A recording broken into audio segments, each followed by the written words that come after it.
මේ සල්ලි ටිකක් තරම් කොරියාවෙන් පොඩි බඩුවක් ගන්නයා. ඉතින් මචං කොරියාවෙන් ඉඳලා හැමදාම ඔයාලට මගේ කැටේ පේනලම හරියන්නේ නැහනේ. ඒක නිසා මං ගෙනාව චූටි බ්ලොග් එකක්.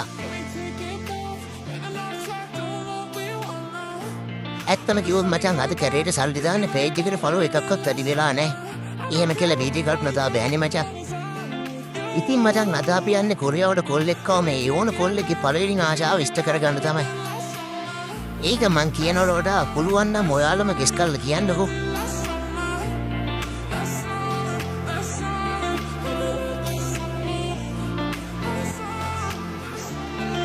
ඉතින් අපි කියමු අපි ආපු ටැක්සි මාමට අපි ලංකාවේ කට්ටිය කියලා පොර බලනවා YouTube එකෙන් ලංකාව ගැන.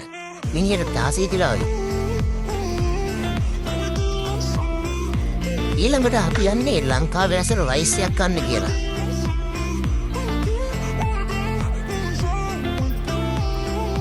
අයිරු තමයි අද අපි එක්ක යන්නේ. මේ තමයි රෑල් එක. ඔයාලා හැමෝම දන්න උල්සාන් වල හරි මැද තියෙන සුමුදු ඔක්කේ කඩේ තමයි මේ.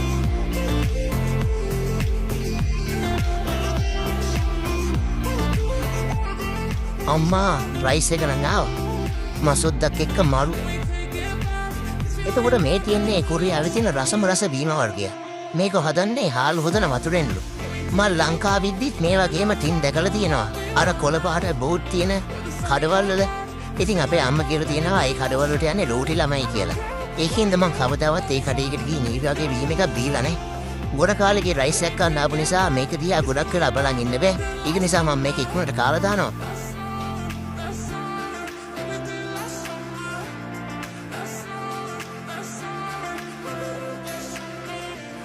ඉතින් මචං අද මෙතනින් අපේ බ්ලොග් එක ඉවරයි. අපි ඉතින් හෙට හම්බෙමු අපේ ඊළඟ වීඩියෝ එකෙන්. හෙට මං ගේන්නම් ඔයාලට මගේ කැටේ වීඩියෝ එක. දැන් අපි ආව අපේ කිසුක් සායකට. වැඩේ කියන්නේ අපි එද්දිම මචං අපේ දොර ලොක් කළා. දොර අරින්න තියෙන පාස්වර්ඩ් එක ගහන්නත් බැටරි එක බහැලා තියෙන්නේ හොඳටම. ඉතින් කරන්න දෙයක් නැහැ. අපි ඉතින් හෙට හම්බෙමු අපේ ඊළඟ වීඩියෝ එකෙන්. ඔයගොල්ලෝ හැමෝටම බුසරණයි. ජය වේවා.